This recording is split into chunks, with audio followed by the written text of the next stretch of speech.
रहीम अस्सलाम वालेकुम। एक दफ़ा फिर खुश आमदीद अयाज़ की बातों में। तो जिस तरह सबको पता है कि आजकल गंदम की जो कटाई है उसका सीज़न चल रहा है, गंदम का सीज़न चल रहा है। तो उस हवाले से जो सबसे पहले गंदम की कटाई होती है, फिर उसके बाद हम अपनी ज़ुबान में कहते हैं कि वो पंडा बनिया जांदियां ने, फिर उस तो बाद मशीन लग के ते दाने निकलते हैं जी, जिन्होंने असं गंदम कहने हैं। तो असी तुहानू दिखाने अज किस तरह मुकम्मल तरीकाकार कटाई पंडा बनिया जांदियां, उस तो बाद मशीन लगती, सब तरीकाकार जी तुसी देख सकते हो कि किस तरह गंदम की कटाई हो रही है।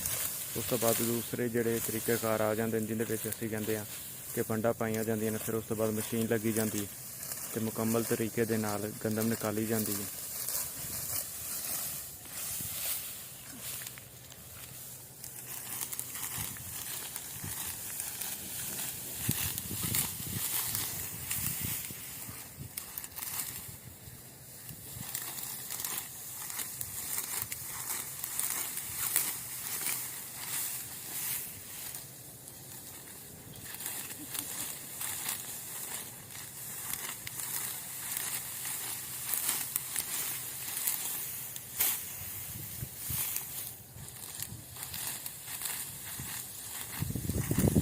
जी सब तो पहले तुसी देखा कि किस तरह गंदम की कटाई हो रही है। उस तो बाद हुण तुसी देख रहे हो कि गंदम की जी कटाई हो के ते पंडा बन के ते रखियां हुई ने, तो बहुत ही जल्द मशीन लग जाएगी जिंदे जरिए गंदम निकाली जाएगी, जिन्होंने असी दाने कहने हैं।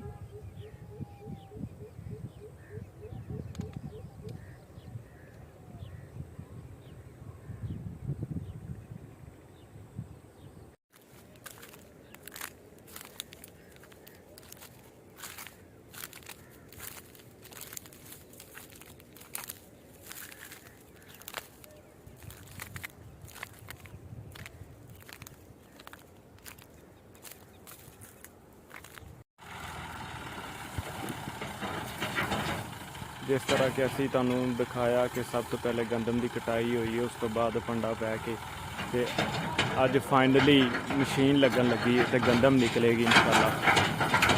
तुसी देख सकते हो मशीन गंदम वाली आ गई। पंडा सैर से कर रहे हैं कि ताकि राह मिल सके।